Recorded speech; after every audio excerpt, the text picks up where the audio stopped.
महाभारत के उन रिश्तों को हम लोगों ने कहीं भी बीच में नहीं आने दिया कि कोई चाचा है, कोई मामा है, कोई काका है।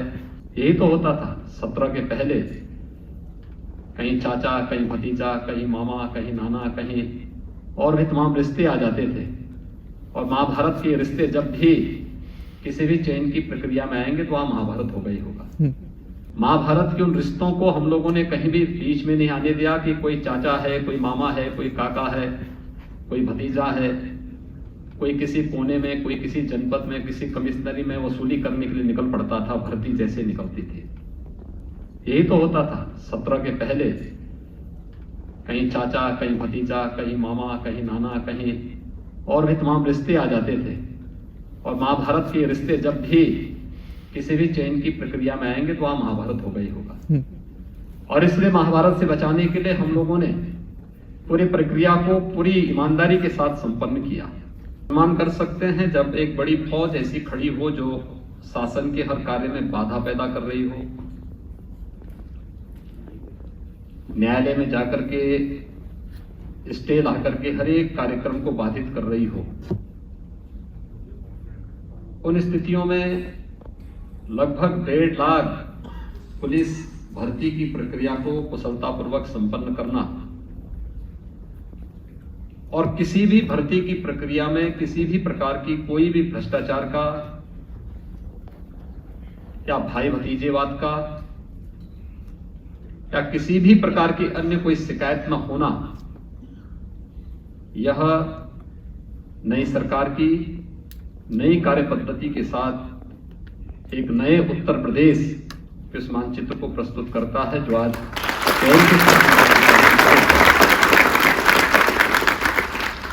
यहां पर प्रदेश के युवाओं को ये नियुक्ति पत्र वितरण किया जा रहा है। विगत 1.25 वर्ष के अंदर 1.25 लाख से अधिक युवाओं को इसी प्रकार से नियुक्ति पत्र हम लोगों ने दिए हैं। और एक भी भर्ती में, क्योंकि भर्ती के पहले की प्रक्रिया क्या होती है यह संबंधित विभाग या भर्ती बोर्ड या आयोग तय करता है, लेकिन भर्ती के दौरान अगर कहीं भी कोई शिकायत होती है तो मैं सबसे पहले उस पूरी प्रक्रिया को निरस्त करते हुए जवाबदेही तय कर लेता हूं। और हम लोगों ने शुरू से प्रक्रिया अपनाई है। मुझसे पिछले 1 सप्ताह से समय मांगा जा रहा था। मैंने इस बारे में कहा कि हम समय देते हैं। प्रक्रिया आगे बढ़ रही थी और कल ही परिणाम घोषित होने के बाद आज ये समय दिया गया, इसलिए लखनऊ, हरदोई, सीतापुर, रायबरेली या उसके आसपास के जनपदों की ही ज्यादातर अभ्यर्थी यहां पर आ पाए हैं। अन्यथा चयन की प्रक्रिया प्रदेश के हर एक जनपद से हुई है। हर एक जनपद का अभ्यर्थी सफल हुआ है। इस चयन की प्रक्रिया की सबसे अच्छी बात पिछले 4-4.25 वर्ष के अंदर प्रदेश में बहुत कुछ बदला है और एक प्रदेश के अंदर एक नयापन देखने को मिला है, प्रदेश में भी और देश के अंदर भी, दुनिया के अंदर भी।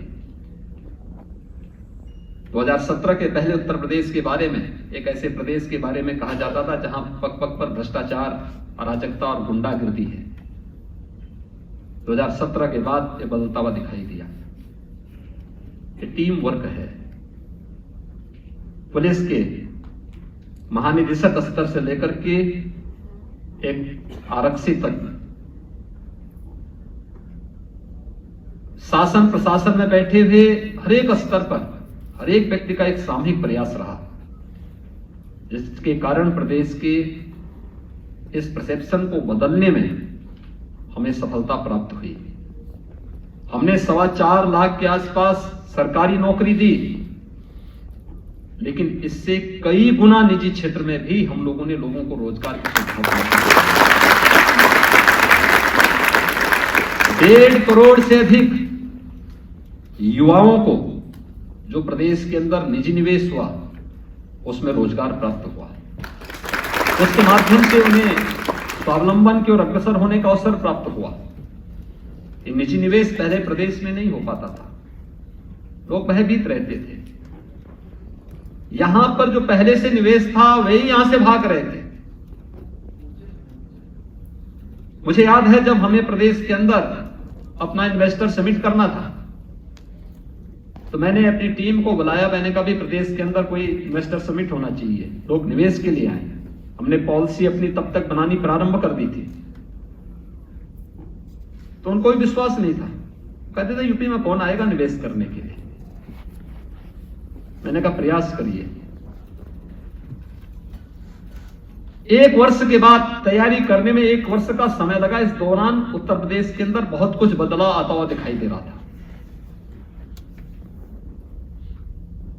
जब वो टीम मेरे पास आई, मैंने कहा भी कितने का लक्ष्य रखा है आप लोगों ने।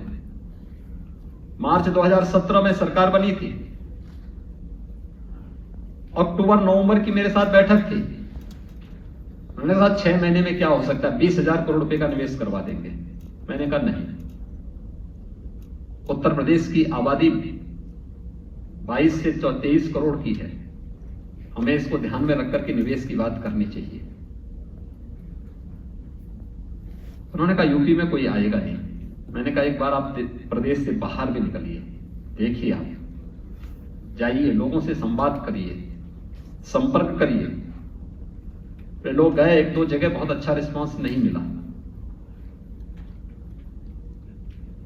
तीसरा जो रोड शो था उसमें मैं स्वयं गया, और जब मैं गया तो मैंने एक-एक से बात स्वयं की। मेरे साथ उस समय कि हमारे मुख्य सचिव भी और उस समय के जो हमारे औद्योगिक विकास के आयुक्त थे वो भी मेरे साथ में थे। हम लोग जब गए बातचीत कर रहे थे, दिन भर की हमारी बैठक थी उद्योगपतियों से, निवेशकों से। हमें 2,10,000 करोड़ रुपए का निवेश का प्रस्ताव उसी दिन प्राप्त हुआ। जब हम लोगों ने अपना पहला इन्वेस्टर समिट फरवरी 2018 में किया तो हमें 4.5 लाख करोड़ रुपए से अधिक के प्रस्ताव प्राप्त हुए, और इसमें से अधिकतर को हम लोगों ने प्रदेश के अंदर लागू भी किया। उसका परिणाम है निजी क्षेत्र में भी ढेर सारी नौकरी और रोजगार हमारे प्रदेश के युवाओं को प्राप्त हुए। यानी इस प्रकार का प्रदेश के अंदर निवेश का माहौल बनाना, युवाओं के लिए रोजगार की संभावनाओं को आगे बढ़ाना, ये तब संभव हो पाया था जब बेहतर कानून व्यवस्था की स्थिति प्रदेश के अंदर बनाई गई थी। नहीं तो ये वही प्रदेश था जहां 2 से 3 दिन एक बड़ा दंगा होता था। जेल गुंडा और अपराधियों के लिए एक आरामगाह और अपराध संचालन के केंद्र होते थे। आज तो नहीं हो सकता है, आज इस प्रकार की स्थिति नहीं है। हर एक स्तर पर सुधार, और मुझे प्रसन्नता है कि ये जो जेल वार्डन की जो नियुक्ति हुई है इसमें 20% महिलाओं की नियुक्ति हुई है। जो एक पहचान थी पुलिस की, अपनी एक पहचान होती थी आरक्षी घुड़सवार की, वो पूरी तरह समाप्त सा होता जा रहा था। वो पूरा का पूरा ग्रुप ही लुप्त होता जा रहा था। और मुझे प्रसन्नता है कि आरक्षी घुड़सवार की भी भर्ती की प्रक्रिया पूरी हुई और अच्छे नौजवान उसमें आए हैं। हमको देखना होगा, प्रयास करना होगा। वो एक मूक पशु जरूर है, लेकिन उसके अंदर संवेदना बहुत है। उसकी संवेदना को अगर आप पहचानने का प्रयास करेंगे तो आप देखेंगे कि वो आपका बहुत बड़ा मित्र हो जाएगा। बहुत बार खतरों से पशु बचाता है व्यक्ति को, और घोड़ा तो पहले से ही मनुष्य का एक बहुत अच्छा सहयोगी रहा है। लेकिन संवाद की कमी, हम लोग तब तकनीक में गए, हम लोग मोटर कार के ज्यादा शौकीन हो गए, बाइक के ज्यादा शौकीन हो गए। हमने उस परंपरागत उसको विधा को छोड़ ही दिया। लेकिन हमें उसे छोड़ना नहीं, हमें उसे आगे बढ़ाना चाहिए। और उस प्रक्रिया को आगे बढ़ाने की प्रक्रिया, ये आज एक अच्छी स्थिति हुई। फायर में मैं देखता हूं मेरे पास जनप्रतिनिधियों के सर्वाधिक आवेदन आते हैं इस बात को लेकर के कि हमारी विधानसभा क्षेत्र में एक फायर स्टेशन की स्थापना हो जाए। हम फायर स्टेशन की स्थापना करते हैं लेकिन फायरमैन की नियुक्ति नहीं करते। लोग रिटायर होते जा रहे थे, आज फायरमैन की भी नियुक्ति यहां पर संपन्न हुई है। प्रक्रिया भी पूरी तरह यहां पर संपन्न होती हुई दिखाई दे रही है। शासन आपसे कुछ अपेक्षा रखता है। मैं जानता, मैं मेरी इच्छा थी कि मैं सभी 5800 जो नौचयनित हमारे अभ्यर्थी हैं इन सबके साथ संवाद बनाऊं, लेकिन कोरोना महामारी से पूरा देश, पूरा प्रदेश और अभी से उभरा है। दुनिया के अंदर अभी भी इसके खतरे बने हुए हैं और इसलिए सबके साथ संवाद नहीं बना पा रहे हैं। लोगों के पास मीडिया के माध्यम से भी जानकारी मिलेगी। मुझे जानकारी मिली काफी बड़ी संख्या में सफलतम अभ्यर्थी इस कार्यक्रम में शामिल होने के लिए आज उपस्थित बाहर आए हैं, लेकिन कार्यक्रम में चूंकि सीमित यहाँ पे स्थान की कमी थी इसलिए वे सभी उपस्थित नहीं हो पाएंगे। लेकिन शासन कुछ अपेक्षा जरूर रखता है। आपके चयन की प्रक्रिया से लेकर के नियुक्ति पत्र तक कहीं भी आपसे कोई लेन देन किसी भी स्तर पर नहीं हुआ। एक भी अभ्यर्थी को सिफारिश कराने की नौबत नहीं आई। एक भी स्तर पर कोई व्यक्ति किसी भी स्तर पर किसी भी प्रकार के भेदभाव की बात नहीं कर सकता। जब इतनी साफ सुथरी व्यवस्था सरकार आपको दे रही है तो शासन की अपेक्षाएं होंगी कि इसी ईमानदारी के साथ, इसी प्रतिबद्धता के साथ आप भी अपने फील्ड में जाकर के अपनी सेवाओं को प्रदेशवासियों को देंगे। क्योंकि हम नियुक्ति पत्र तो दे रहे हैं, तो ये वेतन और उसके बाद की सुविधाएं आपको प्राप्त तो होंगी। जब आपकी नियुक्ति की प्रक्रिया पूरी हो जाएगी तो ये पैसा मैं अपने घर से नहीं दे रहा हूं।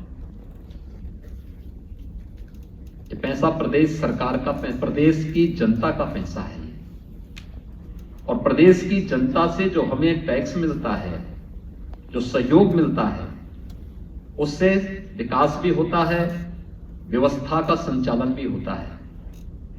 उनके प्रति हमारी कुछ जवाबदेही भी है। उस जवाबदेही के लिए अगर हम सब पूरी ईमानदारी से कार्य करेंगे तो जनता को भी लगेगा कि देखिए लोग अच्छा कार्य कर रहे हैं।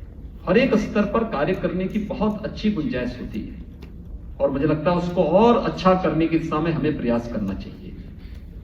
अच्छा हुआ है, इसको और अच्छा कैसे किया जा सकता है, और अच्छा करने के लिए ही हम सब एकजुट होकर के कार्य करेंगे तो उसके परिणाम हमारे सामने आएंगे। मुझे बहुत प्रसन्नता है उत्तर प्रदेश के युवाओं को प्रदेश के अंदर पूरी पारदर्शी तरीके से, साफ सुथरी तरीके से शासकीय सेवाओं के साथ साथ विभिन्न क्षेत्रों में सेवा का अवसर प्राप्त हो रहा है। आप सभी इसी प्रतिबद्धता के साथ कार्य करेंगे, इस विश्वास के साथ मैं उत्तर प्रदेश पुलिस भर्ती बोर्ड से जुड़े हुए बोर्ड के अध्यक्ष और अन्य सभी सदस्यों को एक पारदर्शी व्यवस्था को आगे बढ़ाने के लिए हृदय से धन्यवाद देता हूं। आप सभी सफलतम अभ्यर्थियों को हृदय से बधाई देता हूं, अपनी शुभकामनाएं देता हूं और विश्वास व्यक्त करता हूं कि शासन की मंशा के अनुरूप आप सभी अपने अपने फील्ड में कार्य करते हुए प्रदेश की 24 करोड़ जनता की आशा और अपेक्षा के अनुरूप परिणाम देंगे। आप सबके प्रति मेरी शुभकामनाएं। धन्यवाद।